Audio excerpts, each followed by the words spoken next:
पारस ने आकर शंकर और रानी सरदार को देखा, फिर कहा, मुझे 20,000 की जरूरत है, फौरन दो।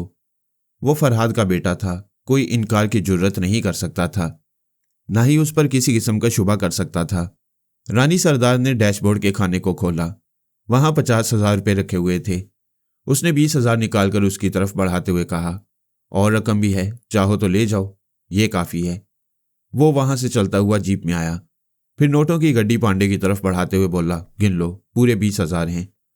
मंगल पांडे ने हैरानी से नोटों की गड्डी को देखा, फिर बोला, तुम उस कार की तरफ गए थे, वहां से इतनी बड़ी रकम ले आए, वो किसकी कार है? आम खाओ, पेड़ ना गिनो। वो कार एक चलता फिरता बैंक है, जब भी तुम्हें रकम की जरूरत होगी मिल जाएगी। अब पांडे को दिल्ली शहर से 20 मील तो क्या, 20,000 मील दूर भी जाना पड़ता तो कभी इनकार न करता। वो पारस के साथ शिवपुर पहुंच गया। रात के 3 बजे थे। गांव में पुलिस की जीप दाखिल हुई तो दूर तक खबर पहुंच गई। सभी हड़बड़ाकर उठ बैठे, अपने अपने घरों से निकल आए। मंगल पांडे ने कहा, परेशानी की बात नहीं है, सब अपने घर में आराम करें। उसने चंपा की कुटिया के सामने गाड़ी रोक दी। वो दरवाजे पर खड़ी हुई थी। पांडे ने कहा, देर न कर, जल्दी से जरूरी कपड़ा लत्ता ले आ, हमारे साथ चल, आज से तू दिल्ली शहर में रहेगी। वो खुशी से खिल गई, अपनी झोंपड़ी के अंदर गई। थोड़ी देर बाद एक गठरी लेकर बाहर आई। पांडे ने कहा, पीछे बैठ जा। पारस ने कहा, हरगिज नहीं, ये मेरी माँ है, मेरे साथ बैठेगी। उसने एक तरफ सिमटकर जगह बनाई तो चंपा खुशी से खिल गई। उसकी आंखें भीगने लगी थी। फिर उसने पारस को देखते हुए पूछा, मेरे बच्चे, तुम कौन हो जो मेरा इतना मान कर रहे हो? मैं आपका बेटा हूं, मेरे पास बैठिए, हम रास्ते में बातें करेंगे। वो उसके बराबर बैठ गई। जीप स्टार्ट हुई, फिर गांव के कच्चे रास्ते से गुजरते हुए शाहरा पर पहुंच गई। पांडे ने कहा, चंपा, 2 बरस पहले तेरे यहां बच्चा हुआ था जो मर गया।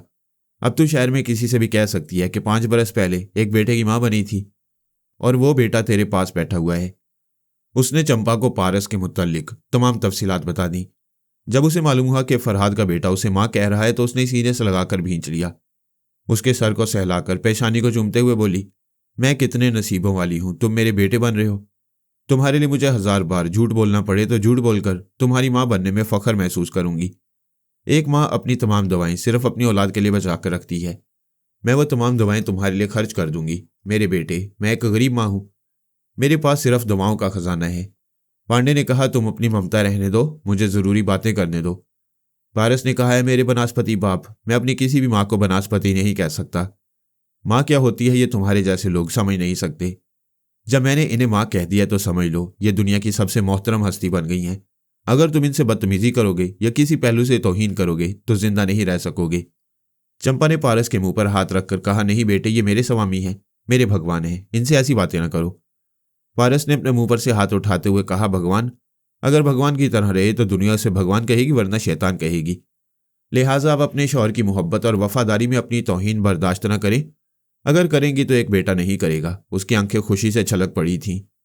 वो रो रही थी और पारस को सीने से लगाकर बोल रही थी, मैं जानती हूं, किसी औरत को एक बेटा हो जाए तो वो दुनिया की सबसे खुशनसीब औरत होती है, क्योंकि वही बेटा जवान होकर अपने बाप से अपनी माँ के हकूक के लिए लड़ता है। और तुम इतनी सी उम्र में मेरे लिए लड़ रहे हो। हाय मेरे नसीब, अब तक कहाँ सोए हुए थे और इतनी रात को कैसे जाग गए? मैं हैरान हूं। पांडे तेजी से जीप ड्राइव कर रहा था। उसने झुंझलाकर कहा, मोहतरम माँ के मोहतरम बेटे, ये तो बताओ, इतनी रात को हम कहाँ मकान तलाश करेंगे? कहाँ तुम दोनों को ले जाकर रखा जाएगा? तुम चलो, एक मकान का दरवाजा हमारे लिए खुला रहेगा।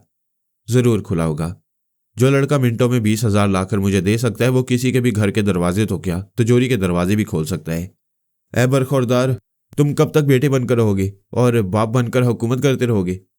मैं ज्यादा जहमत नहीं दूंगा, जल्द ही रुखसत हो जाऊंगा। चंपा ने उसके हाथ को अपने हाथ में लेकर कहा, बेटे, इतनी सारी खुशियां देकर उन्हें छीन लेने की बात ना करो। मुझे थोड़ी सी देर में यूं लग रहा है जैसे तुम सचमुच मेरे बेटे हो। मैंने सचमुच तुम्हें जन्म दिया है।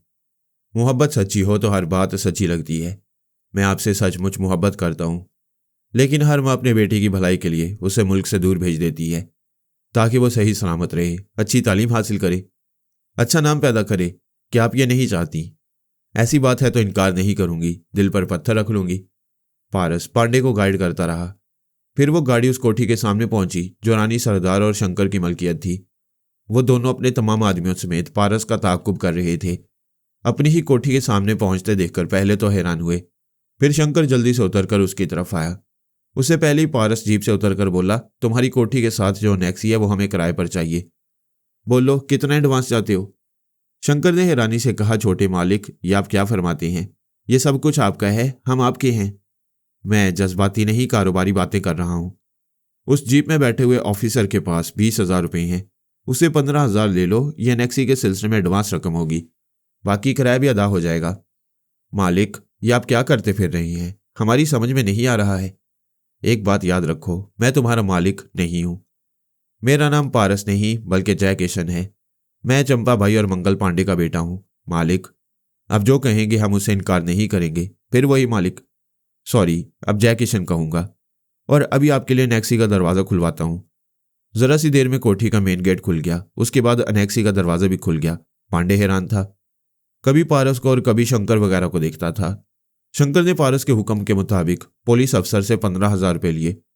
पांडे ने पारस को एक तरफ ले जाकर पूछा, मेरी इतनी भागदौड़ का फायदा क्या हुआ? 15,000 तो ऐसे ही हाथ से निकल गए। तुम्हें शर्म नहीं आती? मैं तुम्हारी धर्म पत्नी को वहां से यहां ले आया हूं। जब शादी की है तो औरत से मोहब्बत करना भी सीखो। वो एक गहरी सांस लेकर बोला, मालूम होता है जो आज तक नहीं सीखा वो तुम सिखाओगे। बाकी 5,000 मेरी माँ जी को दे दो, कल ये शॉपिंग करेंगी और दिल्ली शहर में रहने के लिए अच्छे लिबास वगैरह खरीदेंगी। अरे तो फिर मेरे पास क्या रहेगा? घबराते क्यों हो? तुम्हें बहुत कुछ मिलेगा, मगर सब्र करना सीखो। मुझे सब्र करने से कितनी रकम मिलेगी? जितनी ज्यादा चाहोगे उतनी ही मिलेगी। क्या तुम सच कह रहे हो? क्या तुमने अभी तक मुझे आजमाया नहीं? अच्छी बात है, अगर मैं कहूं मुझे 1,00,000 रुपए की जरूरत है, सुबह सूरज निकलने से पहले 1,00,000 मिल जाएंगे। शर्त वही है, किसी बड़े अफसर की बीवी को घूंसा मारो। वो गुस्से से घूंसा दिखाते हुए बोला, मालूम होता है तुम घूंसा खाकर ही पैदा हुए थे। ये कैसी बेतुकी शर्त लगाते हो? ना मैं ऐसा कर सकूंगा और ना मुझे इतनी बड़ी रकम मिलेगी। क्या इतनी बड़ी रकम यूं ही मिल जाती है? कुछ तो मुसीबत उठानी ही पड़ती है। फिर इसमें मुसीबत की क्या बात है? घूंसा उठाओ और मुंह पर जड़ दो, फिर भाग कर चले आओ। जैसे ही यहां पहुंचोगे 1,00,000 तुम्हारे सामने होंगे। वो खला में तकते हुए 1,00,000 रुपए का तस्वुर करने लगा। उसने आज तक तस्वुर ही किया था। इतने सारे रुपए अपने घर में अपनी झोली में नहीं देखे थे। आखिर उसने पेशानी पर हाथ मारते हुए कहा, मेरे कैसे नसीब हैं। पहले वो हाथ की लकीरें देखने वाला धनराज मिला, उसने भी मेरी तरक्की के लिए ऐसी शर्तें लगाई, मुझे औरतों से मार खाना पड़ी। अब लाखों रुपए के लिए छोकरा मुझे आजमाइशों में मुब्तला करना चाहता है। नहीं, मैं ऐसा नहीं करूंगा। मैं एक बहुत बड़ा पुलिस अफसर हूं, मेरी इज्जत है, मैं उसे खाक में नहीं मिलाऊंगा। पारस ने कहा, मुझे एक महफूज पनाहगाह की जरूरत है। मैं तुम्हारा बेटा बनकर माँ जी के साथ महफूज रहूंगा। तुम शाम से पहले यहां जरूर आना, क्योंकि मेरा चेहरा बदल चुका होगा और माँ जी के मिलते ही मेरा नाम भी बदल चुका है। याद रखो, मेरा नाम जय किशन है। वो बुड़बुड़ाते हुए जाने लगा। पारस ने कहा, जरा 1 मिनट, तुम्हें 1,00,000 तो नहीं 50,000 मिल सकते हैं। वो जल्दी से पलट कर करीब आते हुए बोला, क्या सच कह रहे हो? हाँ, मगर एक शर्त है। वो चलकर पीछे चला गया। तंबीह के अंदाज में उंगली दिखाते हुए कहा, खबरदार, मैं घूंसा मारने वाली शर्त कभी पूरी नहीं करूंगा। मेरी पूरी बात सुनो, वो शर्त आसान है। तुम 1 घंटे के अंदर ये मालूम करो कि इस शहर में प्लास्टिक सर्जरी के कितने माहिरीन हैं। मैं कोशिश करूंगा। तुम इस सिलसिले में किसी से नहीं पूछोगे, प्लास्टिक सर्जरी के माहिर का जिक्र किसी से नहीं करोगे, वरना शुबा हो सकता है कि फरहाद का बेटा पारस प्लास्टिक सर्जरी के जरिए दूसरा रूप इख्तियार कर रहा है। अगर किसी से नहीं पूछूंगा तो पता कैसे चलेगा? इसके लिए अकल की जरूरत है कि यहाँ के किसी बहुत बड़े डॉक्टर को जानते हो? मैं मेडिकल बोर्ड के चेयरमैन को भी जानता हूँ। रिसीवर उठाओ और उससे राब्ता कायम करो। उसने आगे बढ़कर रिसीवर उठाया, फिर नंबर डायल करने लगा। पारस ने कहा, उससे प्लास्टिक सर्जरी के किसी माहिर के मुत्तलिक सवाल न करना। मैं फोन पर क्या पूछूंगा? कुछ नहीं, राब्ता कायम होते ही यकीन हो जाए कि वही मेडिकल बोर्ड का चेयरमैन बोल रहा है। तो इतना ही कहना, सुबह हो चुकी है, उठ जाओ। पांडे ने उसे घूरकर पूछा, यह कोई बात हुई? वो शरीफ आदमी सो रहा होगा और मैं उसे उठाकर सुबह होने का पैगाम दूंगा। अगर नहीं दोगे तो 50,000 कैसे मिलेंगे? वो फौरन ही फोन की तरफ मुतवज्जा हो गया। दूसरी तरफ से हेलो हेलो कहा जा रहा था। उसने पूछा, क्या डॉक्टर हरनाम सिंह मौजूद हैं? मैं डॉक्टर हरनाम बोल रहा हूं। जनाब, सुबह होने वाली है, बिस्तर छोड़ दीजिए। उसने रिसीवर रख दिया, फिर पूछा, इस तरह फोन करने का फायदा क्या हुआ? उससे सामने वाली मेज पर जाओ, कागज और कलम रखा हुआ है, जो कहता जाऊं उसे नोट करो। पारस ने आंखें बंद कर ली थीं। फिर वो आहिस्ता आहिस्ता कहने लगा, डॉक्टर विद्यासागर, बंगला number 3, garden road, phone number 33344। Pandey ने लिखने के बाद हैरानी से पूछा, क्या ये प्लास्टिक सर्जरी का डॉक्टर है? हाँ, इसे फोन करो। उसने रिसीवर उठाकर नंबर डायल करते हुए पूछा, मुझे क्या कहना है? वही कि सुबह हो चुकी है, बिस्तर छोड़ दो। पांडे हैरान और परेशान था, मगर उसकी हदायत पर अमल कर रहा था। उसे 50,000 रुपये मिलने वाले थे। दूसरी तरफ से राब्ता कायम हुआ। उसने पूछा, हेलो, क्या डॉक्टर विद्यासागर मौजूद हैं? मैं विद्यासागर बोल रहा हूँ। बोल क्यों रहे हो? बिस्तर छोड़कर उठ जाओ, सुबह हो चुकी है। ये कहते उसने रिसीवर रख दिया। फिर पूछा, अब क्या करना होगा? तो मुझे विद्यासागर के बंगले तक पहुंचा दोगे? आखिर ये क्या चक्कर चल रहा है? इस चक्कर में तुम्हारा नुकसान नहीं, फायदा होगा। ये कहकर वो टेलीफोन के पास आया। उसने रिसीवर उठाकर शंकर से राब्ता कायम किया। फिर कहा, 50,000 की जरूरत है, ले आओ। पांडे ने हैरानी से देखा, जो शख्स उससे नेक्सी के 15,000 एडवांस लेकर गया था 1 मिनट में 50,000 ले आया। उसे वो रकम पेश कर रहा था। उसने झिझकते हुए नोटों की गड्डियां अपने पास रख लीं। पारस ने कहा, मर्द कमाता है, औरत संभाल कर रखती है, लिहाजा ये रकम मेरी माँ जी को दे दो। वो एकदम से भड़क कर बोला, क्या माँ जी लगा रखा है? ये कौन सी तुम्हारी सगी माँ है? क्यों मेरी कमाई के पीछे पड़ गए हो? मैं हरगिज नहीं दूंगा। मिस्टर पांडे, मेरे बनास्पति बाप, मैं तुम्हारी भलाई के लिए कह रहा हूं। ये रकम तुम माँ जी के पास रखकर नहीं जाओगे तो रास्ते में कोई तुमसे छीन लेगा। वसीना तान कर बोला, मेरा नाम मंगल पांडे है, कोई मेरा नाम लेने की जरूरत नहीं कर सकता। पहले सब मुझे दारोगा जी कहते थे, आज डीएसपी कहती हैं। किसी के मजाल है जो मुझसे ये रकम छीन कर ले जाए। जब तुम्हारी समझ में आएगा तो वक्त गुजर चुका होगा। ठीक है, रकम ले चलो, मगर मुझे मेरी मंजिल तक पहुंचा दो। वो पांडे के साथ अनेक्सी से बाहर आया। शंकर और रानी सरदार ने पूछा, आप कहाँ जा रहे हैं?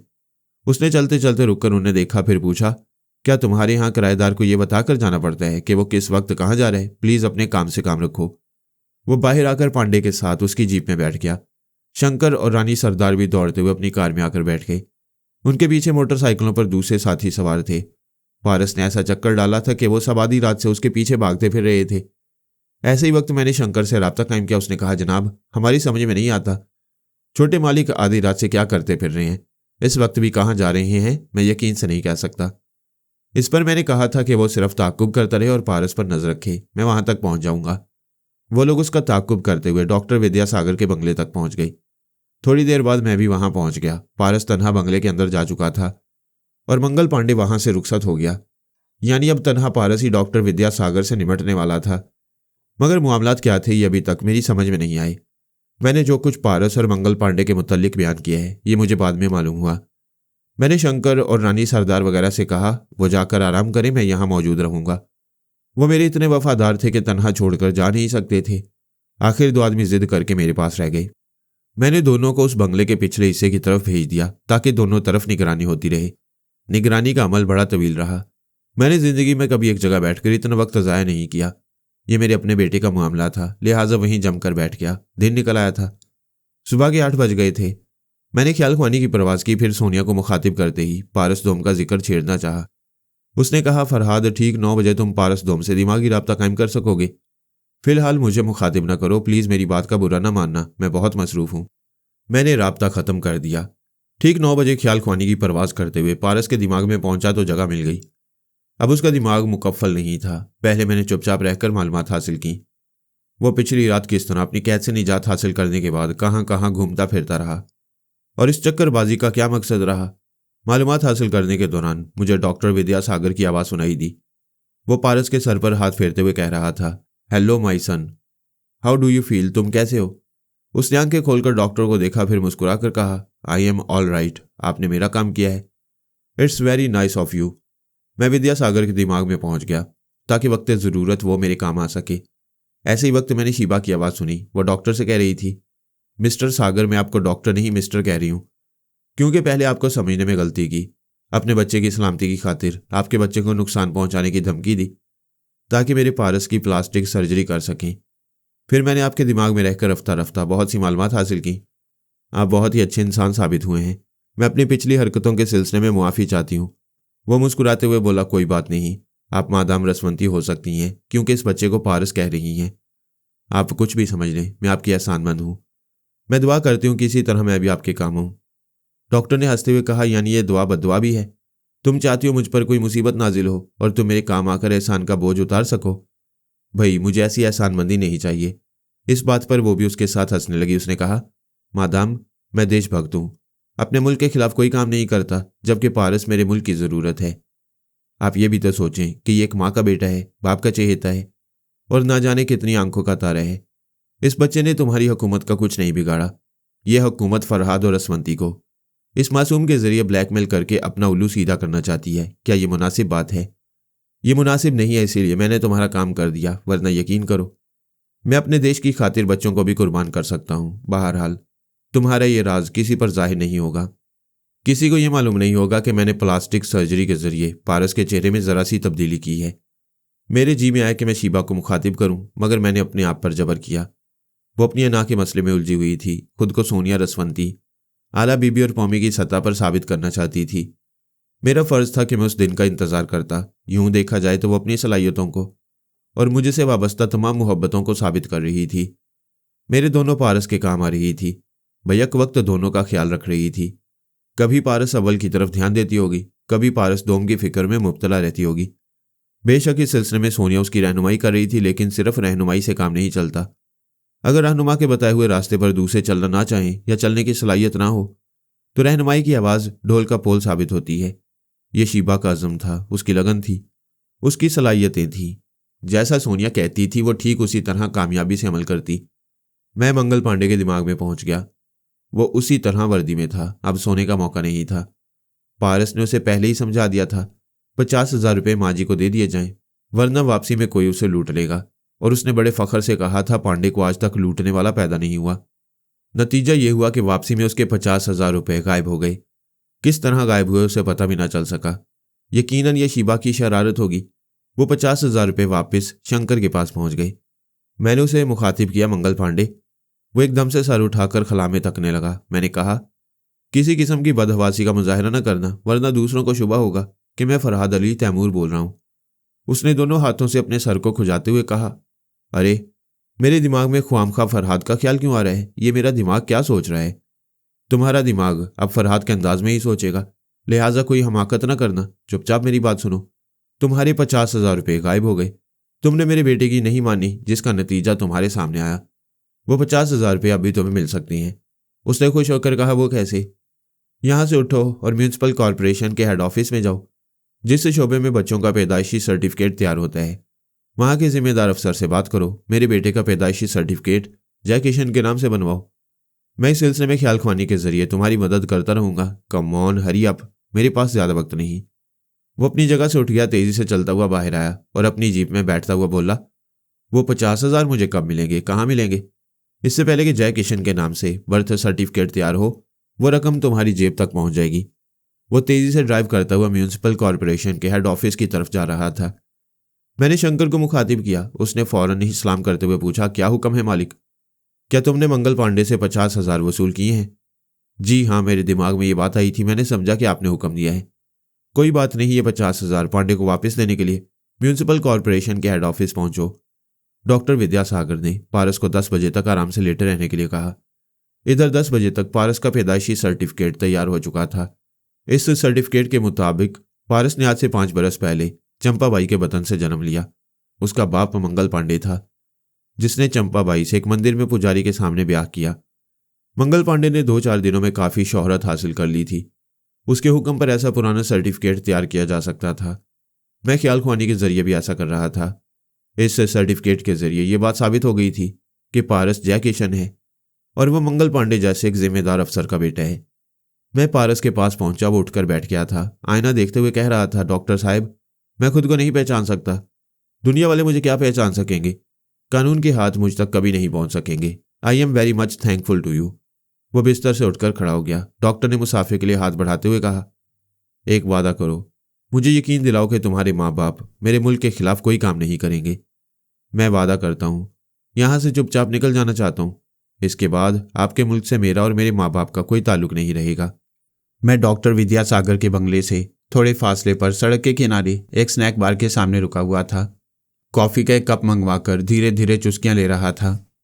उस वक्त मैंने फौजी ट्रक देखे। उनमें मुसल्ला जवान बैठे और खड़े हुए थे। उनके हाथों में हथियार यूं थे जैसे अब तब में किसी दुश्मन पर गोली चलाने वाले हों। फिर मैंने देखा एक शख्स मेरी कार के करीब आकर अंदर गौर से देख रहा था। मैंने पूछा, हेलो मिस्टर, आपको किसकी तलाश है? उसने पूछा, तुम कौन हो? मैं धनराज हूँ, अरबपति दिलीप रॉय का भतीजा। आप देख ही रहे हैं कि कॉफ़ी पी रहा हूँ। क्या आप कॉफ़ी पीना पसंद करेंगे? वो मुंह फेर कर चला गया। मैं इतनी देर में समझ गया वो एक जासूस था। उसके जरिए यह भी पता चला कि पूरे शहर में जासूसों का जाल फैला हुआ है। वो सब एक 5 बरस के बच्चे को तलाश कर रही हैं। मैंने फौरन ही पारस के दिमाग में पहुंचकर कहा, बेटे मैं तुम्हारा पापा हूं। उसने पूछा, मैं कैसे यकीन करूं? मैंने फौरन ही पिछले मुकर्रर करदा कोड वर्ड्स दोहराते हुए कहा, हमारे आंगन में खेलने वाले गुलाब तेरा माली आया है। उसने खुश होकर कहा, पापा आपकी आवाज़ सुनकर मुझे बेहद खुशी हो रही है। बेटा इस बंगले के बाहर कितने ही फौजी जवान और जासूस तुम्हें ढूंढ निकालने की खुशफहमी में मुब्तला हैं। उन्हें खुश होने का मौका हरगिज ना देना, ज़रा इंतज़ार करो। मैं बंगले के पीछे उन 2 अफराद के पास पहुंचा जो पारस की निगरानी पर मामूर थे। उनके जरिए पता चला वो पिछला रास्ता बिल्कुल वीरान है। दूर दूर तक ना कोई फौजी जवान नजर आ रहा है, ना ही कोई ऐसा शख्स जिस पर जासूस होने का कोई शुबा किया जा सके। मैंने पारस के पास आकर कहा, तुम पिछले रास्ते से निकल जाओ, वहां मेरे 2 आदमी मौजूद हैं, तुम्हें मोटरसाइकिल पर ले जाएंगे। वो पिछले रास्ते से चला गया। मैं इत्मीनान से ड्राइव करता हुआ जब रानी सरदार के बंगले में पहुंचा तो पारस अनेक्सी में अपनी माँ जी चंपा के पास पहुंच चुका था। वो हमारे जिन 2 आदमियों के साथ आया था वो चंपा को यकीन दिला रहे थे कि यही पारस है जो अब जय किशन के नाम से उसका बेटा बनकर रहेगा। पारस ने भी कहा, माँ जी मैं वही बेटा हूं जो अब से 4 घंटे पहले आपके पास था और आपको शेवपुर से लेकर यहाँ आया था। बहरहाल उसे किसी तरह यकीन दिलाया गया तो उसने फिर उसे सीने से लगा लिया। मैंने अनेक्सी में पहुंचकर पहली बार अपने बेटे को अपने रूबरू अपनी आंखों के सामने देखा तो दिल मचल गया। हालांकि वो अपने असली रूप में नहीं था, लेकिन उसका जिस्म वही था और जिस्म में दौड़ता हुआ लहू मेरा था। मैंने दोनों बाजू फैलाकर कहा, बेटे मैं तुम्हारा पापा हूं। उसने पलटकर पूछा, मैं कैसे यकीन करूं? मैंने फिर उसके दिमाग में पहुंचकर कहा, हमारे प्यार के आंगन में खेलने वाले गुलाब तेरा माली आया है और तेरे सामने दोनों बाजू फैलाए खड़ा है। इसके साथ ही वो दौड़ता हुआ आया, फिर उछलकर मेरी गर्दन से दोनों बाहें लिपटाकर चिपक गया। ये बेटे से मिलने का ऐसा मुसर्रत भरा कीमती लम्हा था जो इंसान की जिंदगी में बार बार नहीं आता। पहली बार बेटा मिला था, अब अल्लाह करे हमेशा साथ रहे। मैंने फौरन ही रसवंती को मुखातिब किया, फौरन मेरे दिमाग में आओ, हमारा बेटा हमारे पास है, इस वक्त मेरे सीने से लगा हुआ है, मेरी धड़कनों में समाया हुआ है। तुम मेरे दिमाग में रहकर महसूस कर सकती हो या उसके दिमाग में रहकर उसके जरिए मेरे गले लगते हुए महसूस कर सकती हो। वो मुस्कुराती हुई शर्माती हुई अपने बेटे के दिमाग में पहुंच गई। बेटा अपनी मासूमियत के साथ मेरे गले लगा हुआ था। उस वक्त हम मियाँ बीवी और बेटे के दिल एक साथ एक जगह धड़क रहे थे। फिर वो रोने लगी। मैंने पूछा, क्या हुआ? मेरी समझ में नहीं आता मुझे किस हद तक खुश होना चाहिए और किस हद तक मातम करना चाहिए। आखिर बात क्या है? मुझे बेहद खुशी है कि बेटा सही सलामत है, हमें उसके दिमाग में जगह मिल रही है और आइंदा हम इसकी हिफाजत कर सकेंगे। लेकिन अफसोस इस बात का है कि जब भी हम एक दूसरे से मिलते हैं तो यह सब कुछ ख्याल ख्वानी के जरिए होता है। हम कभी हकीकतन एक दूसरे के सामने अपने बेटे की मौजूदगी में नहीं मिल सके। आखिर ऐसा कब होगा फरहाद? वो पारस के दिमाग में रहकर बोल रही थी। उसने कहा, मामा मैं अहद करता हूँ बहुत जल्द आऊँगा और पापा को भी साथ लाऊंगा। वो खुश होकर बोली, देखो फरहाद, मेरा बेटा कैसा पुरज़म है, इसमें कितना हौसला और मुस्तकिल मिजाजी है। मैं भी अहद करता हूँ अपने बेटे के साथ पहली फुर्सत में तुम्हारे पास आने की कोशिश करूंगा।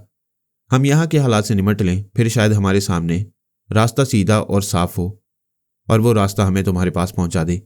वो अचानक चौंक गई, फिर सहम कर बोली, फरहाद मेरा बेटा इस वक्त कहाँ है? क्या ये महफूज जगह है?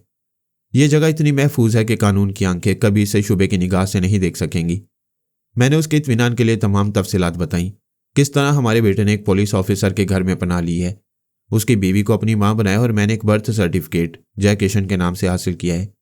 और सबसे अहम बात यह है कि प्लास्टिक सर्जरी के जरिए उसके चेहरे पर मामूली सी तब्दीली कर दी गई है, कोई इसे पहचान नहीं सकेगा। शंकर और रानी सरदार से ताल्लुक रखने वाला एक शख्स तेजी से चलता हुआ आया। उसके हाथ में अखबार था। उसने कहा, जनाब मुल्क के तमाम अखबारात ज़मीन में शाया कर रहे हैं।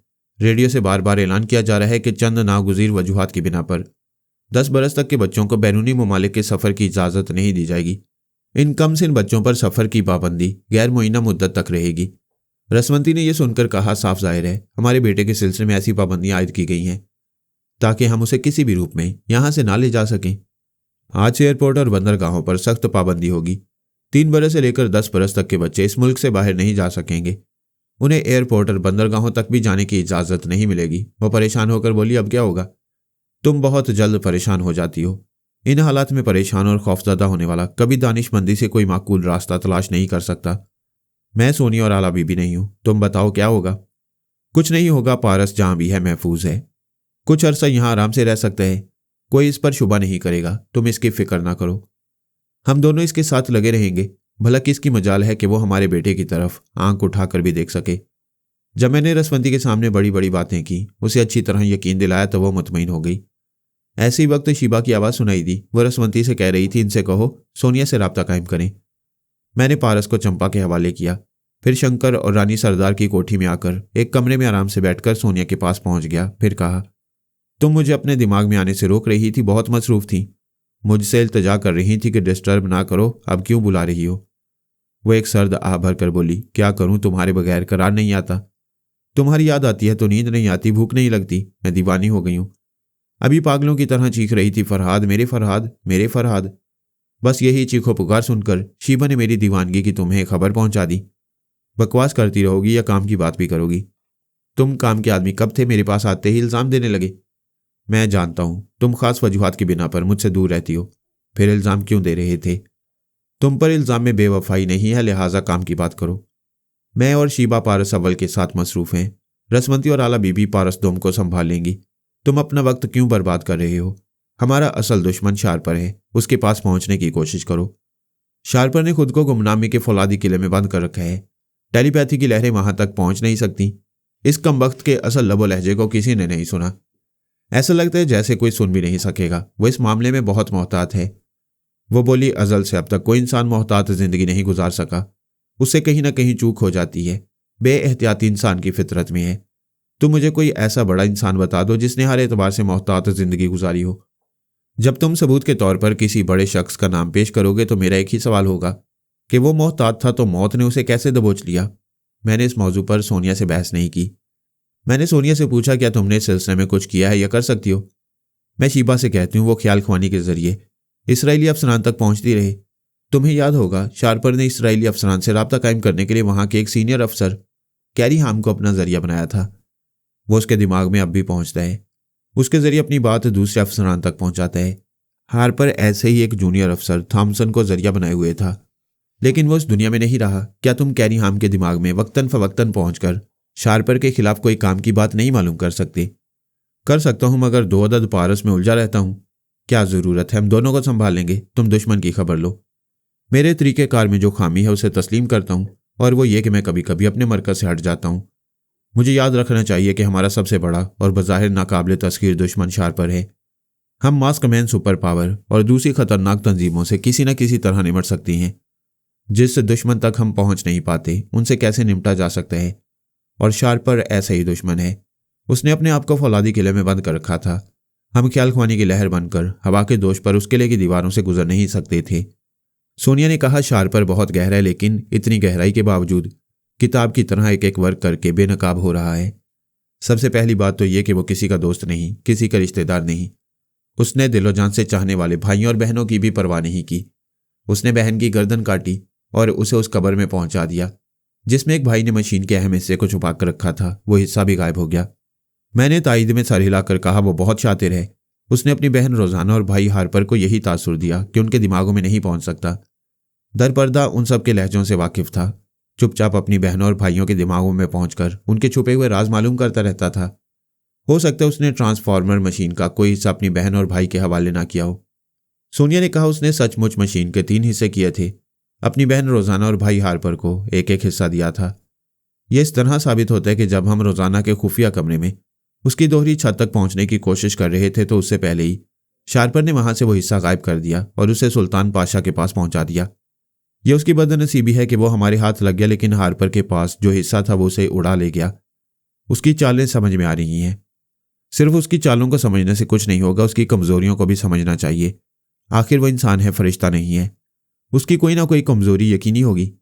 मैं जरा देर खामोश रहा। उसने पूछा, चुप क्यों हो गई? मैं सोच रहा हूं। शारपर निहायत ही खुदगर्ज है।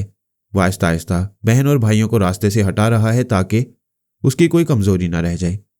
रोजाना और हार्पर के बाद आर्मर और जोजो की बारी होगी।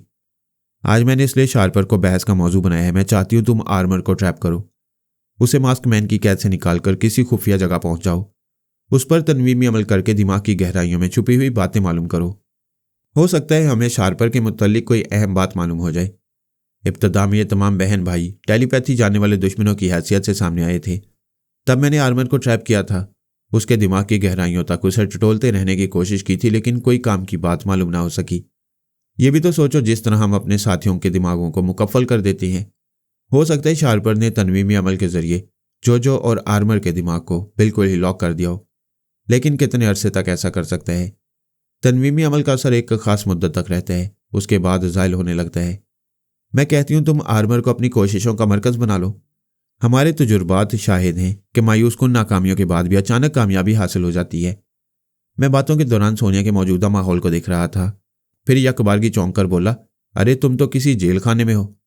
वो मुस्कुरा कर बोली, मैं एक जगह कैद कर दी गई हूँ। आखिर किस्सा क्या है? तुम कहीं कैद हो और दूसरे मौजू पर इत्मीनान से बातें कर रही हो। वो मुझे बताने लगी उस गार तक कैसे पहुंची। जैसा कि मैं पहले बयान कर चुका हूं, वह तुर्की के एक ऐसे साहली इलाके में थी जो शाम की सरहद से करीब था। वहां एक बुलंद पहाड़ी की चोटी पर गार का थाना था, जिसमें दाखिल होने के बाद इंकशाफ हुआ कि वो इसराइली खुफिया तंजीम का अड्डा है और वहां से ब्लाइंड कमांडोज रात की तारीकी में निकलते हैं। शाम की सरहदों में पहुंचकर वहां की बस्तियों में तकरीबी कार्रवाइयां करते हैं, फिर सुबह होने से पहले वापस आ जाते हैं। उस गार के खुफिया अड्डे का इंचार्ज या हेड ऑफ द डिपार्टमेंट या वहां का प्लान मेकर मैकडॉनल्ड मूस था। उसी ने सोनिया को हनी सलाखों के पीछे कैद कर रखा था। वो वहां के मुतालिक बताने लगी। यहाँ ऊपरी मंजिल में तकरीबन 100-125 पहलवान हैं जो ब्लाइंड कमांडोज कहलाते हैं। दूसरी मंजिल में उनका कमांडर फेडरल सामरो अहम साथियों के साथ रहता है। तीसरी मंजिल में किसी को जाने की इजाजत नहीं है। तीसरी मंजिल से लेकर आखिरी ग्राउंड फ्लोर तक मैकडॉनल्ड मूस की हुक्मरानी है। उसके अपने अलग खतरनाक कमांडोज हैं जो उस खुफिया अड्डे के तमाम असले पर काबिज हैं। मैंने पूछा, तुम इतनी आसानी से किस तरह कैद हो गई? मैं इनकी कमजोरियों को समझ चुकी हूं। ये एक तवील अरसे से मुजर्रद जिंदगी गुजार रही हैं। इन्होंने बहुत अरसे बाद मुझे देखा है। मेरे लिए इनके दरमियान खिचड़ी पक रही है। यहाँ के इंचार्ज मैकडॉनल्ड मूस ने मुझे 5वीं मंजिल में कैद किया है। यहाँ सिर्फ उसके खास खतरनाक कमांडोज आ सकते हैं। मूस की नीयत खराब है, लेकिन उसके कमांडोज के चंद अफराद ने अपने इंचार्ज को धमकी दी है। अगर वो मेरे करीब आएगा तो उसे गोली मार दी जाएगी। मैंने पूछा, फिर तुम्हें कामयाबी की उम्मीद कैसी है? पहले इन लोगों ने बड़ी इज्जत के साथ बिठाकर खाना खिलाया था, खुद भी पीते और खाते रहे थे। इससे पहले शीबा ने किचन के इंचार्ज को ट्रैप किया था और उनके खाने पीने की चीज़ों में अच्छी खासी कोकेन हल कर दी थी। इस गार के ग्राउंड फ्लोर में कोकेन का बहुत बड़ा जखीरा मौजूद है। तुम कहती हो यहाँ 100-125 पहलवान किस्म के ब्लाइंड कमांडोज हैं। इसके अलावा यहाँ के इंचार्ज मिस्टर मूस के खतरनाक कमांडोज भी मौजूद रहते हैं। लेकिन तुम्हारे आसपास इतना सन्नाटा क्यों है? ब्लाइंड कमांडोज रात के 11 बजे अपने दस्तूर के मुताबिक शाम की सरहदों पर हमला करने गए थे। अब सुबह होने वाली है। उन्हें मामूल के मुताबिक वापस आ जाना चाहिए, लेकिन वो नहीं आ सकेंगे। क्या तुमने कोई चाल चली है?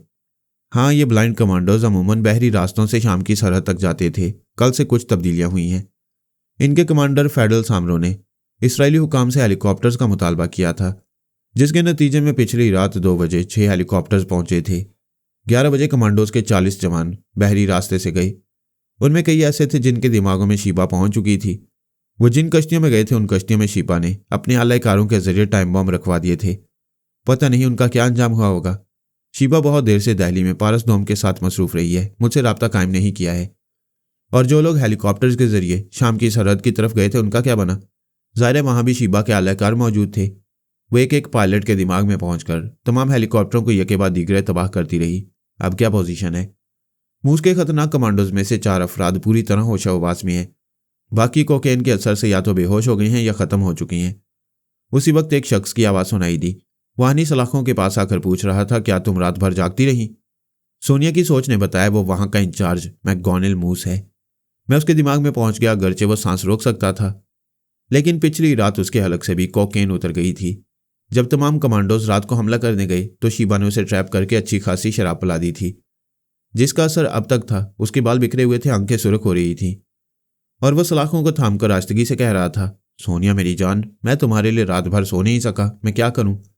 मेरे 4 आदमी जाग रहे हैं। मैं किसी फिल्मी हीरो की तरह बेयक वक्त चारों से मुकाबला नहीं कर सकूंगा।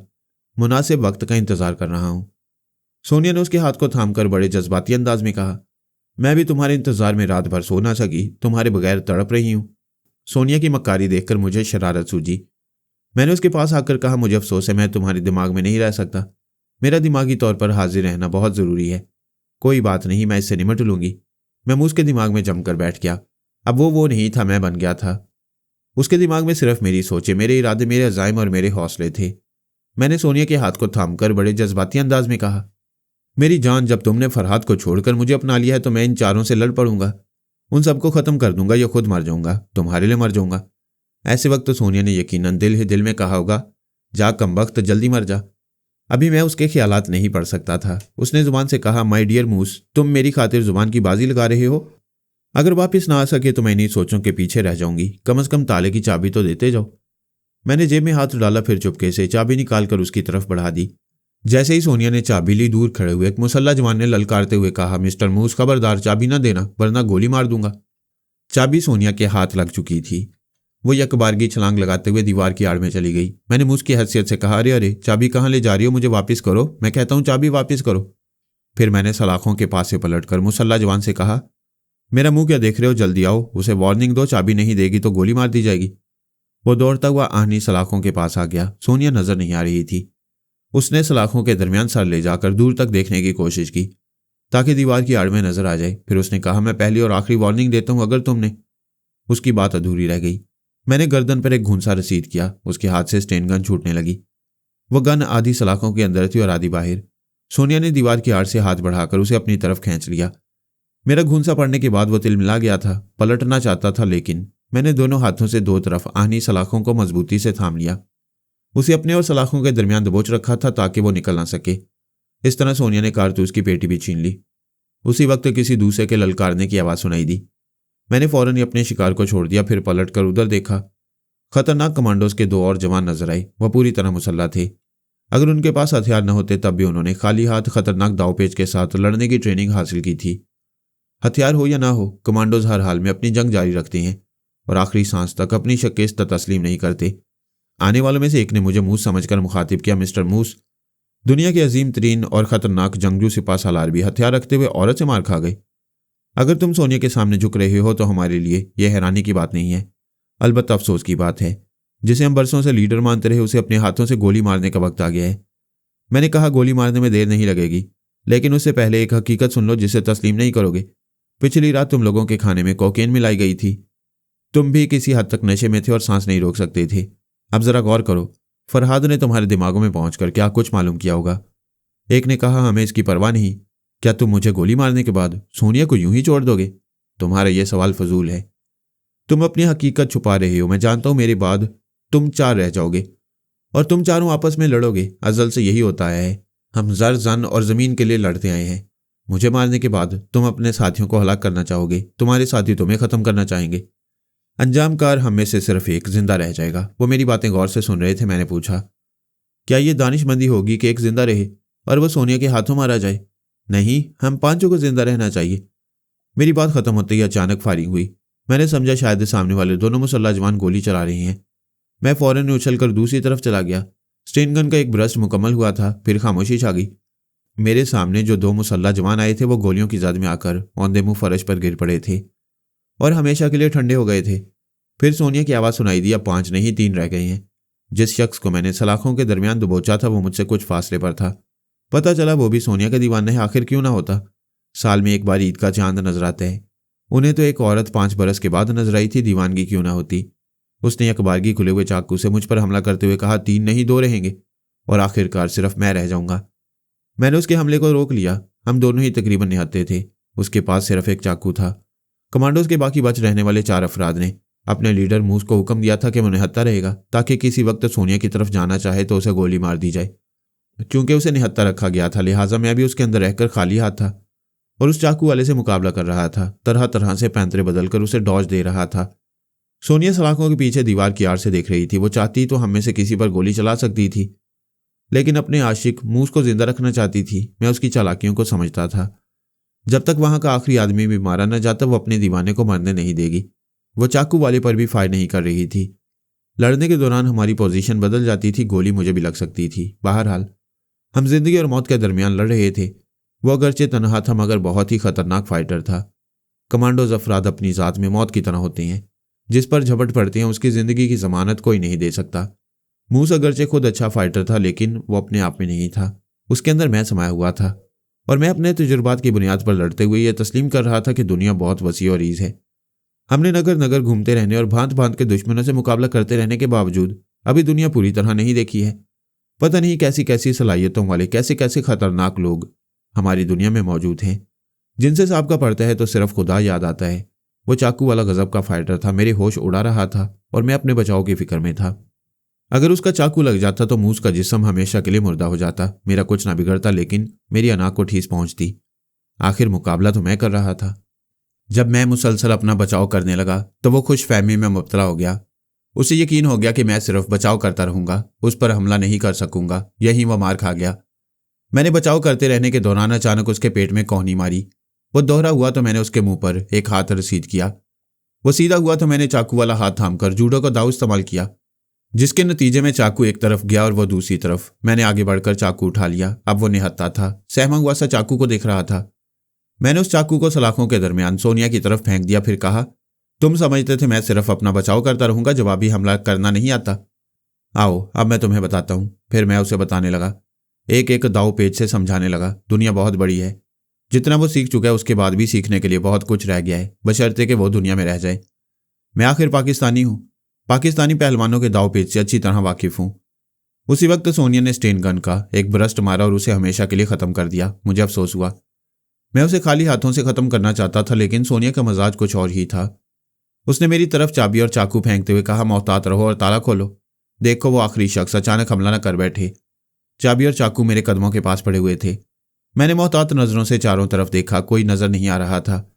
मैंने एक हाथ से चाबी और दूसरे हाथ से चाकू को उठाया, फिर आगे बढ़कर ताले को खोला, उसे एक तरफ फेंका और आहनी दरवाजे को खोल दिया। वो बोली, मुझे डर लग रहा है, कोई छुपा होगा तो अचानक गोली चलाएगा। मैं ढाल बनकर रहूंगा, तुम फौरन मेरे पीछे आ जाओ। वो बड़ी मक्कार थी, यही चाहती थी कि मुझ को ढाल बना ले। वो तेजी से चलती हुई आहनी सलाखों से बाहर आई, फिर मेरे पीछे खड़ी हो गई।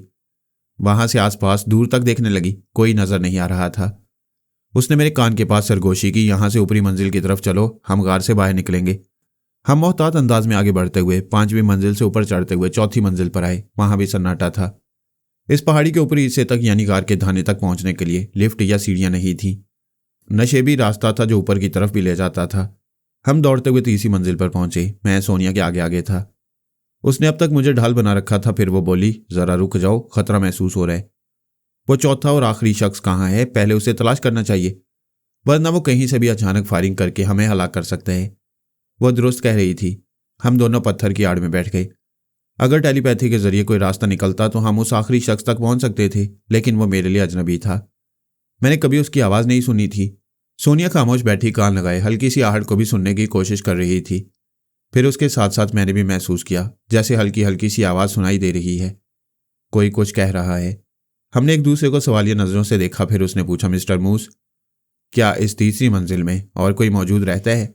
मैं नहीं जानता कि मेरे खतरनाक कमांडोज में से कितने मर चुके हैं और कितने जिंदा हैं। मैं सिर्फ 4 का हिसाब जानता हूं, या बाकी कोकेन के जरिए बेहोश हो गए थे। शायद बेहोश होने वालों में कोई जिंदगी की तरफ लौट आया हो। सोनिया अचानक मुस्कुराते हुए मेरे करीब होकर मोहब्बत से बोली, तुमने मेरे लिए जान की बाजी लगाई है। मैं तुम्हें कभी नहीं छोड़ूंगी, सारी जिंदगी तुम्हारे साथ गुजारूंगी। अगर मूस अपने होशो हवास में होता तो सोनिया की इस अदा पर कुर्बान हो जाने की कोशिश करता। मैंने भी यही कोशिश की ताकि देखूं सोनिया उसे फरेब देने के लिए किस हद तक आगे बढ़ सकती है। जैसे ही मैंने कोशिश की वो अलग होकर बोली, अभी हम खतरात में घिरे हुए हैं, प्लीज ये मालूम करो ये धीमी धीमी सी आवाज कहां से आ रही है। मुझे सोनिया की इस मक्कारी से बेहद खुशी हुई। वो अपनी इज्जत आबरू को सिर्फ मेरे लिए बचाने का हुनर जानती थी। मैंने कहा, इंतजार करो, मैं अभी आता हूं। ये कहते ही मैं उस पत्थर के पास से रेंगते हुए एक तरफ जाने लगा। वो आवाज वक्फे वक्फे से आ रही थी। मैंने एक जगह रुककर सुना। वो कहने वाला थोड़ी देर तक कुछ कहता जाता, फिर खामोश हो जाता, फिर थोड़ी देर के बाद उसकी आवाज आने लगती। मैं रेंगते हुए एक दीवार के पास पहुंच गया। उसके पीछे से आवाज आ रही थी। मैंने आहिस्ता आहिस्ता फर्श पर से उठते हुए सर उठाकर दूसरी तरफ देखा। खिड़की के दूसरी तरफ एक दफ्तरनुमा कमरा नजर आया, जहां बहुत से ट्रांसमीटर और रिकॉर्ड्स वगैरह रखे हुए थे, लेकिन कोई बोलने वाला नजर नहीं आ रहा था। फिर भी कोई बोलता जा रहा था। मुझे बड़ी हैरानी हुई। मैं वहां से रेंगता हुआ दफ्तरनुमा कमरे में दाखिल हुआ। वो आवाज साफ तौर से सुनाई देने लगी। तब मैंने रुककर उसके लबो लहजे को गिरफ्त में लिया और चंद लम्हे के लिए मुंह को छोड़कर उसके दिमाग की तरफ छलांग लगाई। पता चला वो बोलने वाला कमरे में मौजूद नहीं था, बल्कि कार के धाने पर बैठा हुआ था। मूस अभी हैरत के झटके से संभलने भी न पाया था कि मैं उसकी सोच पढ़कर वापस आ गया और दोबारा उसके दिमाग पर कब्जा जमा लिया। उसकी सोच से पता चला मैं जिस कमरे में मौजूद हूं वहां उसने एक ट्रांसमीटर की फ्रीक्वेंसी सेट कर दी है और उस ट्रांसमीटर के सामने एक रिकॉर्डर रख दिया है। उसमें अपनी आवाज़ रिकॉर्ड कर दी है। वो रिकॉर्डर एक स्पूल की सूरत में था, बार बार घूमता था और बोलने वाले की आवाज़ को दोहराता जाता। मैं तवज्जो से सुनने लगा। रिकॉर्डर कह रहा था, हेलो हेलो, मैं खतरनाक कमांडोज का आखिरी शख्स इतला दे रहा हूँ जितने खतरनाक ब्लाइंड कमांडोज पिछली रात शाम को सरहद की तरफ गए थे वो सुबह 5:20 तक वापस नहीं आए, जबकि वह हर रात 4 बजने से पहले वापस आ जाते हैं। जब से सोनिया इस गार में आई है खतरात बढ़ते जा रहे हैं। हमारे खतरनाक कमांडोज के कई अफराद कोकेन के नशे से बेहोश हो गए और कई मर चुके हैं। जो जिंदा रह गए हैं वो सोनिया के लिए ललचा रहे हैं। मैं इस रिकॉर्डर के पास आकर घूमते हुए इस पुल को देख रहा था। उसमें से आवाज़ आ रही थी, हमारा लीडर मैकडॉनल्ड मूस उसका दीवाना हो रहा है। लिहाजा मैं खतरात को महसूस करते हुए इस रिकॉर्डर को ट्रांसमीटर के सामने ऑन कर रहा हूँ। यहाँ से फरार का रास्ता सिर्फ एक है। लिहाजा मैं कार के धाने पर बैठा रहूंगा। जैसे ही सोनिया नजर आएगी उसे गोली मार दूंगा। जैसा कि आप सब जानते हैं वो मक्कार औरत किसी के काबू में नहीं आती है। हो सकता है वो मुझे ही हलाक कर दे। ऐसी सूरत में आप लोगों को फौरी तौर पर फैसला करना है, इस गार को सलामत रखा जाए या तबाह कर दिया जाए। अगर इसे जूं का तूं रखा जाएगा तो सोनिया और उसके साथी यहाँ कब्जा जमा लेंगे। आप बेहतर जानते हैं मैं अपना फर्ज अदा करते हुए कार के धाने तक जा रहा हूँ। रिकॉर्डर के जरिए बोलने वाले की आवाज़ खत्म हो गई, लेकिन वह स्पूल चूंकि हमेशा घूमता जा रहा था इसलिए जो कुछ मैंने सुना वही आवाज़ फिर सुनाई दे रही थी, ताकि रेडियो वायरलेस के जरिए इसराइली तंजीम या इसराइली जिम्मेदार अफसरान में से कोई सुन ले तो ज़रूरी इक़दाम कर सके। मैंने ट्रांसमीटर और रिकॉर्डर को ऑफ कर दिया। आवाज़ बंद हो गई। दूर तक जाने वाले पैगाम ने दम तोड़ दिया। मैंने सोनिया के पास आकर तमाम हालात बताए, फिर कहा ट्रांसमीटर और रिकॉर्डर को ऑफ किया जा चुका है। किसी ने पैगाम नहीं सुना तो आइंदा कभी नहीं सुन सकेगा। अगर किसी ने सुन लिया है तो ये कार बहुत जल्द ज़बरदस्त धमाकों से तबाह हो जाएगा। सोनिया ने मुझ का हाथ थाम कर कहा, तुम वाकई मुझे दिलो जान से चाहते हो, मेरे सच्चे आशिक हो। तुमने खतरा मोल लेकर मेरे लिए बड़े कारनामे अंजाम दिए हैं। मैं यहाँ से निकलने के बाद तुम्हारे साथ जिंदगी गुजारूंगी। फरहाद तो एक फ्रॉड निकला, वादा करो मुझसे कभी फ्रॉड नहीं करोगे। मैंने उसके दोनों बाजुओं को थाम लिया, फिर जज्बाती अंदाज में कहा, मेरी जान, ना कभी मैंने फ्रॉड किया है ना करूंगा। तुम जब चाहो मुझे आजमा सकती हो। फिर उसने मेरा हाथ पकड़कर एक तरफ खींचते हुए कहा, आगे चलो, मुझे अपनी पनाह में रखो। वो मुझे फिर ढाल बना रही थी, मौत के मुंह में झोंक रही थी। मैं उसके आगे चलता हुआ दूसरी मंजिल से पहली मंजिल पर पहुंचा। उसने सरगोशी में कहा, बस अब रुक जाओ, मैं तुम्हें बेमौत मरने नहीं दूंगी। मूस अपने होशोहवास में होता तो सोनिया की इस बात पर कुर्बान हो जाता, लेकिन वो कभी समझ ना पाता कि यह भी उसकी मकारी है। वो उसे उस वक्त तक जिंदा रखना चाहती है जब तक कार से बाहर न निकल जाए। वह फर्श पर हींगती हुई मुझसे आगे निकल गई और पत्थर के पास से सर निकालकर कार के धाने की तरफ देखने लगी। उस वक्त सुबह की रोशनी नमूदार हो चुकी थी। बाहर उजाला दिखाई दे रहा था। गार का धाना खुले हुए मुंह की तरह था। उस धाने के सामने कोई नहीं था। वो शख्स यकीनन कहीं छुपा हुआ सोनिया का इंतजार कर रहा होगा।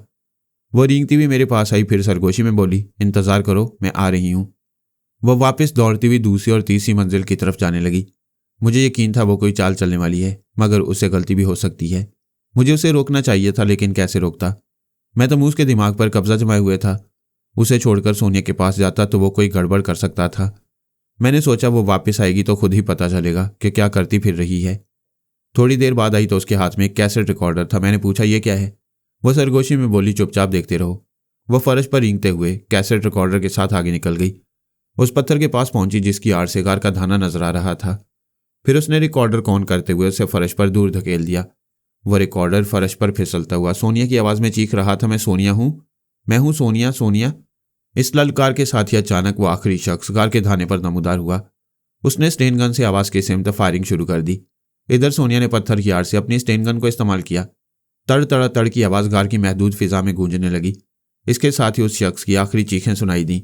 वो औंधे मुंह फर्श पर गिरकर लुढ़कता हुआ रिकॉर्डर तक पहुंच गया, जो सोनिया की आवाज में बोल रहा था, अरे मक्कार औरत, तू क्या है? तेरी जहानत क्या है?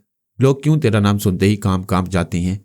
मैं फरहाद अली तैमूर उस आखिरी शख्स की आवाज़ सुन चुका था। उसे किसी वक्त भी ख़त्म कर सकता था, मगर तुझे आजमा रहा था और तूने वो तमाशा दिखाया कि मुझे हैरान कर दिया। तेरे आगे टेलीपैथी क्या चीज़ है?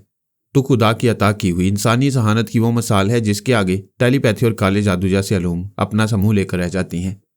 वो मेरे पास आ गई। मैंने तारीफी अंदाज में कहा, तुमने तो कमाल कर दिया, उस आखिरी शख्स को ख़त्म कर दिया। वो मेरे चेहरे को दोनों हाथों से थामकर बड़ी मोहब्बत से बोली, तुम मेरी ज़िंदगी के आइंदा हमसफ़र हो। मैं तुम्हें किसी खतरे में डालना नहीं चाहती थी, इसलिए उस आखिरी शख्स से खुद निमट लिया है। अब खतरा नहीं है, तुम आगे बढ़ो, मैं तुम्हारे पीछे चलती हूँ। वो मुझे आगे बढ़ा रही थी। उस शख्स के आखिरी होने पर यकीन नहीं था।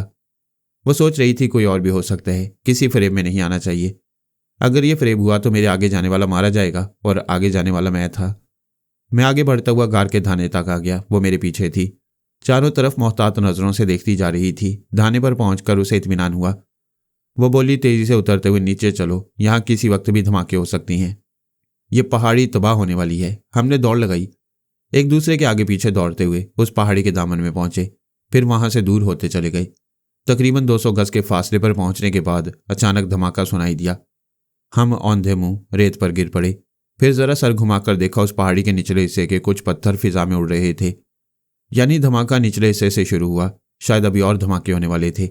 हम वहां से उठकर दौड़ने लगे, ज्यादा से ज्यादा दूर जाने की कोशिश करने लगे। हम इस दौरान पहाड़ियों टीलों की आड़ में रहने की कोशिश कर रहे थे ताकि धमाकों से पहाड़ियों के पत्थर उड़कर हमारी तरफ न आ सकें। वो पत्थर बंदूक की गोलियों से ज्यादा मोहलिक साबित हो सकते थे।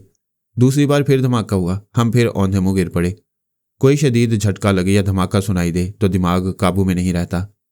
दूसरा धमाका इतना शदीद था कि मैं ख्याल ख्वानी भूल गया। यह सिर्फ चंद सातों की बात थी। मैं दिमागी तौर पर हाजिर होने के बाद फिर मूस के दिमाग में पहुंचा।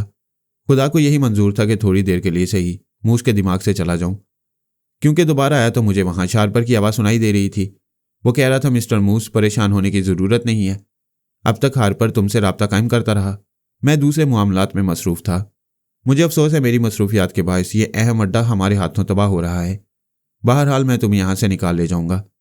चूंकि मैंने मूस के दिमाग को छोड़ दिया था, इसलिए वो परेशान होकर सोच रहा था इतनी देर तक वो कहाँ था और अब समुंदर के साहिल के करीब रेत पर सोनिया के साथ किस तरह औंधे मुंह पड़ा हुआ है। मैंने उसे ज़्यादा सोचने का मौका नहीं दिया।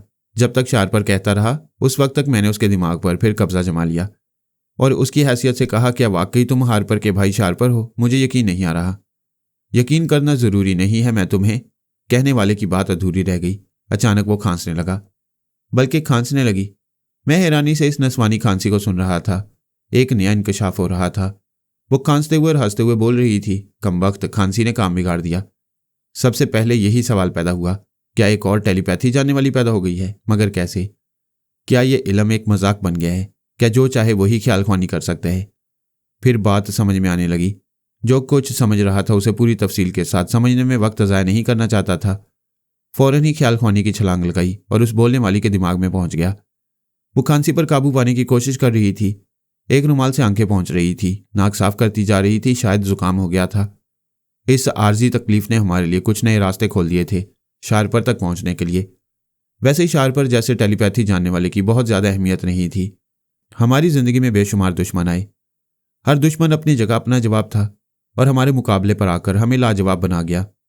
एक दिन शार्पर भी हमारे हत्थे चढ़ने वाला था। अभी पुरस्कार बनकर रहने के दिन थे, इसलिए जिंदा था, कहीं ऐश कर रहा होगा। असल मसला उस ट्रांसफॉर्मर मशीन का था।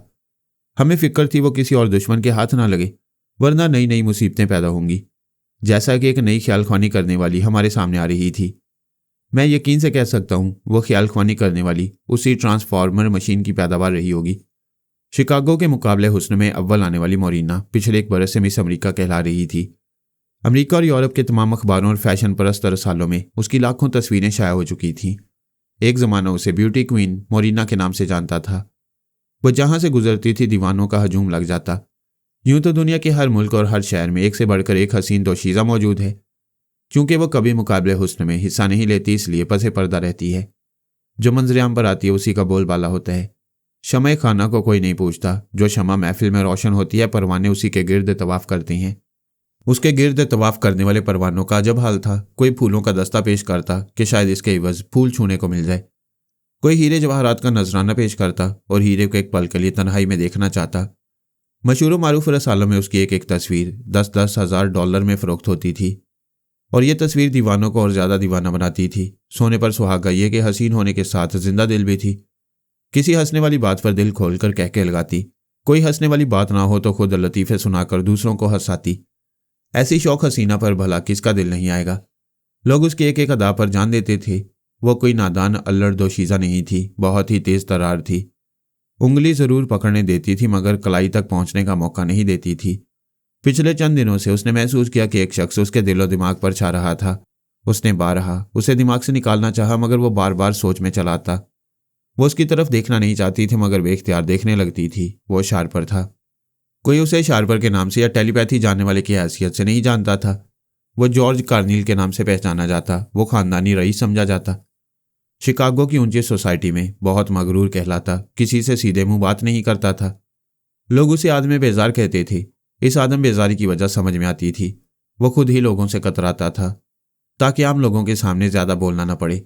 फरहाद, सोनिया या शीबा किसी के जरिए उसकी आवाज़ सुनकर दिमाग में पहुंच सकते थे। वो ऐसा कोई खतरा मोल लेना नहीं चाहता था, इसलिए मगरूर बनकर रहता था। बाज लोग फौलाद के सीने में फौलाद का दिल रखते हैं, किसी औरत से कभी मुतासिर नहीं होते, किसी भी तफरीह में हिस्सा नहीं लेते। उनके लिए क्लबों में जाना, नाचना और गाना वक्त ज़ाय करने के मुतरादिफ होता है। इसके बरक्स तारीख हमें यह भी बताती है कि दुनिया का बड़े से बड़ा जंगजू, सिपा सालार और फौलादी सीना रखने वाला शाहजोर किसी हसीना के आगे कमज़ोर हो जाता है, उसकी जुल्फ़ों का असीर बन जाता है। हमारी इंसानी दुनिया की इब्तदा औरत के गलबे और मर्द की कमज़ोरी से हुई है।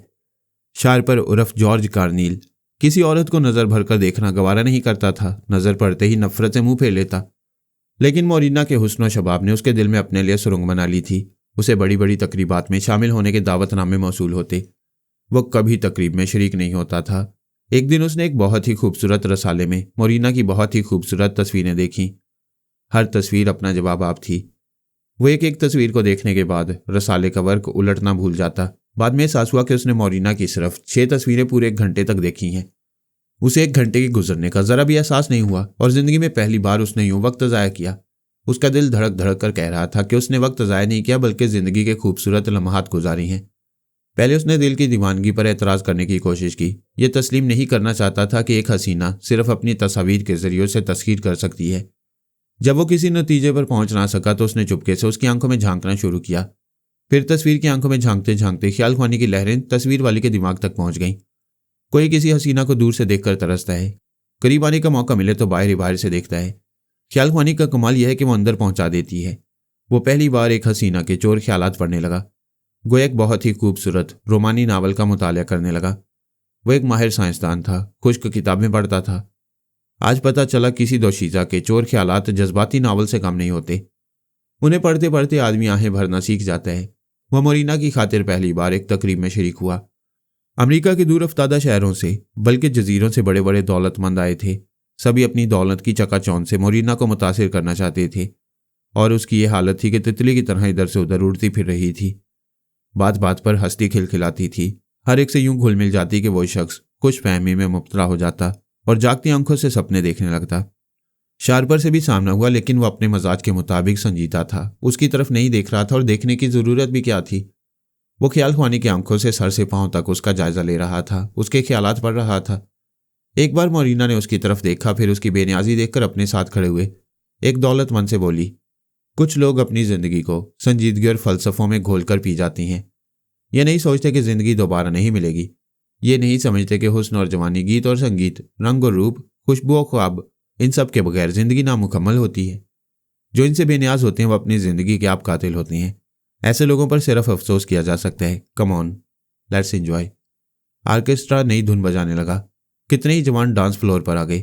हर एक की ख्वाहिश थी वो मोरिना के साथ चंद स्टेप डांस करे, लेकिन जो उसे रक्स के लिए पकड़ता छोड़ना नहीं चाहता था। मजबूरन उसके कांधे पर हाथ रखकर अलग होने की फरमाइश की जाती, फिर दूसरे को चांस मिलता।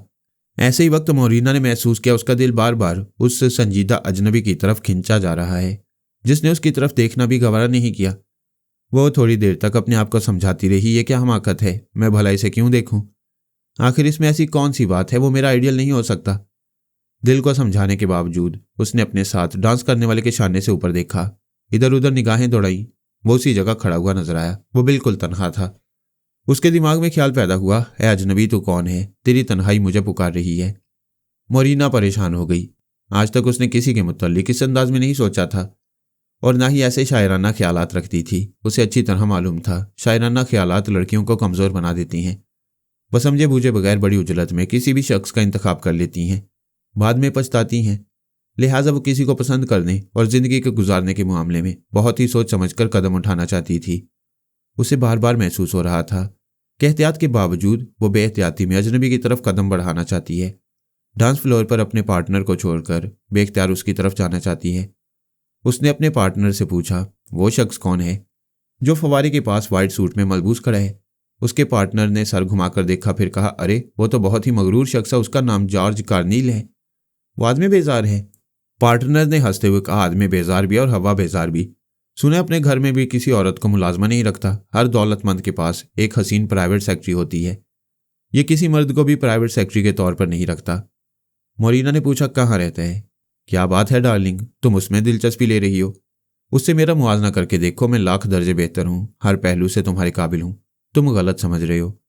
उसी वक्त ऑर्केस्ट्रा जरा देर के लिए थम गया। तमाम लोग तालियां बजाने लगे। डांस करने वाले अपनी अपनी जगह वापस आ रहे थे। तब मोरिना को महसूस हुआ, जब से ब्यूटी क्वीन की हैसियत से शोहरत हासिल हुई है, तब से आज एक शख्स ऐसा नजर आया जो उसे नजरअंदाज कर रहा है। उसके हुस्न शबाब से मुतासिर नहीं है। ये बात उसे अच्छी लग रही थी। ये समझ में आ गया था कि वो शख्स लालची, खुदगर्ज या खुशामद पसंद नहीं है। वो डांस फ्लोर से उतरकर उसकी तरफ जाना चाहती थी, लेकिन चाहने वाले इतने थे कि उसकी तरफ बढ़ने का मौका नहीं मिल रहा था। कोई ना कोई आकर खुशामदाना अंदाज में उसकी तारीफें करने लगता। जब उनसे पीछा छुड़ाकर वापस पहुंची तो वो नहीं था। उसने दूर दूर तक नजरें दौड़ाई, मगर चाहने वालों से कतराती हुई इधर से उधर भटकने लगी। बड़ी देर बाद एहसास हुआ वो कुछ बावली सी हो गई है। ख्वामखा उसे तलाश कर रही है, जबकि उसे जानती भी नहीं। अचानक प्रेस रिपोर्टर्स और फोटोग्राफरों ने उसे घेर लिया। चारों तरफ से फ्लैश लाइट बिजली की तरह चमकने और बुझने लगी। उसकी तस्वीरें उतारी जा रही थीं। सहाफ़ी हजरात सवाल कर रहे थे। सबके सवालात एक जैसे थे कि वो किस शख्स से शादी करना पसंद करेगी। कोई पूछ रहा था, मुकाबला हुस्न में अव्वल आने वाली कोई भी लड़की किसी अमीर तरीन शख्स को अपना लाइफ पार्टनर बनाती है, आपका इरादा क्या है? उसने चारों तरफ बिजली की तरह कौंधने वाली फ्लैश लाइट को देखा, फिर कहा, मैं किसी ऐसे शख्स को लाइफ पार्टनर बनाऊंगी जो मुझे दुनिया का अजीबोगरीब और अनमोल तोहफा पेश करेगा। वहां बड़े बड़े अमरीकी सरमायादार मौजूद थे। कोई अमरीका के आसपास वाले जजीरों का मालिक था, कोई जहाजरां कंपनियों का बेताज बादशाह था, कोई सनत और तजारत की दुनिया का शहंशाह था। उन्होंने मोरिना से सवालात करने शुरू किए। आखिर वो अजीबोगरीब और अनमोल तोहफा क्या हो सकता है? मैं कैसे कह सकती हूँ? ये तो तोहफा देने वाला ही समझ सकता है। जब तक हमारी समझ में ना आए हम तुम्हारे लिए वो तोहफा कहाँ से लाएं? हमारे पास दौलत है, हम दुनिया के हर बाजार से हर अजीबोगरीब चीज़ तुम्हारे लिए खरीद सकती हैं। वो बोली, कुछ चीज़ें ऐसी होती हैं जो दुनिया की सारी दौलत खर्च करके भी खरीदी नहीं जा सकती, उन्हें मजबूरन छीन लेना पड़ता है। कुछ चीज़ें ऐसी होती हैं जो छीन कर भी हासिल नहीं की जा सकती, उन्हें सियासी चालबाजियों से हासिल करना पड़ता है। कुछ चीज़ें ऐसी होती हैं जो ना दौलत से, ना जहानत से और ना कुव्वत बाजू से हासिल हो सकती हैं। पता नहीं वो क्या चीज़ हो सकती है। शायद मैं ख्वाबो ख्याल की बातें कर रही हूँ, लेकिन वो चीज़ हासिल हो जाए तो मैं बेख्तियार कह उठूँ, हाँ, यही अजीबोगरीब और अनमोल तोहफा है। शार पर उस महफिल से जा चुका था, मगर जहां भी जा रहा था ख्याल ख्वानी के जरिए मोरिना की सोच को पढ़ता जा रहा था। वो अखबारी रिपोर्टर्स और बड़े बड़े सरमायादारों के सामने जो कह रही थी उसे सुनता जा रहा था। उसने दिल ही दिल में सोचा, बड़ी बड़ी बातें कर रही है, इसे कोई नादिर या अनमोल तोहफा पेश करने की ज़रूरत ही क्या है? मेरी ख्याल ख्वानी की लहरें से कुशां मेरे पास ले आएंगी। वो अपनी सोसाइटी में मिलने जुलने वालों को आमतौर पर ऐसी रिहाइशगाह का पता बताता जो मुस्तकिल नहीं थी। मुस्तकिल और खुफिया रिहाइशगाह का इल्म किसी को नहीं था। उस रात वो उस रिहाइशगाह में पहुंचा जिसका इल्म उसके शनासाओं को था। वैसी जगह मोरिना को भी बुला सकता था, ख्वाह वो कितनी ही हसीन और दिलरुबा हो। उसे खुफिया रिहाइशगाह का पता नहीं बता सकता था। उसने ख्याल ख्वानी का इरादा किया, फिर सोचने लगा, जब वो आएगी तो क्या होगा? वो तो एक मामूला की हैसियत से आएगी, महबूबा की हैसियत से नहीं आएगी। अगर वो टेलीपैथी के जरिए उसे हासिल करना चाहेगा तो वह बाजार से खरीदी हुई कोई चीज़ लगेगी। फिर उसमें वो मोहब्बत, वो लगाव, वो कशिश, वो रोमानियत कहाँ बाकी रहेगी जो वो चाहता है। एक तो शार पर किसी औरत की तरफ माइल नहीं होता था। अब एक हसीना अच्छी लग रही थी तो उसे जबरन हासिल नहीं करना चाहता था। उसकी शदीद ख्वाहिश थी कि दोनों तरफ बराबर आग लगी हो और ऐसे वक्त वो जान जोखिम में डालकर फायर ब्रिगेड के हीरो की तरह आग बुझाता चला जाए। ऐसा टेलीपैथी के जरिए नहीं हो सकता था। वो कभी ख्याल ख्वानी के जरिए उसके दिमाग पर काबिज रहता, कभी जज्बाती लम्हात में बहकर उसके दिमाग से निकल आता। वो हाजिर दिमाग होकर उसके हुस्न शबाब से मुतासिर होना चाहता। ऐसे में वो ना महबूबा होती ना मामूला होती। एक मजलूम की हैसियत से उसे जालिम समझकर गालियां देना शुरू कर देती। वो ऐसा नहीं चाहता था। उसे पहली बार मालूम हुआ वो टेलीपैथी के जरिए सारी दुनिया को ज़ेरो ज़बर कर सकता है, लेकिन अपनी महबूबा का दिल नहीं जीत सकता। इसके लिए तो उसके घर में घर बनाना होगा। तब उसने मोरिना को अपने पास बुलाने का इरादा तर्क कर दिया, लेकिन उसे तर्क नहीं कर सकता था। उसकी चाहत और उसके हसूल की तमन्ना शिद्दत इख्तियार करती जा रही थी और ये मामला इश्क की सूरत में रफ्ता रफ्ता एक खास नतीजे तक पहुंचने वाला था।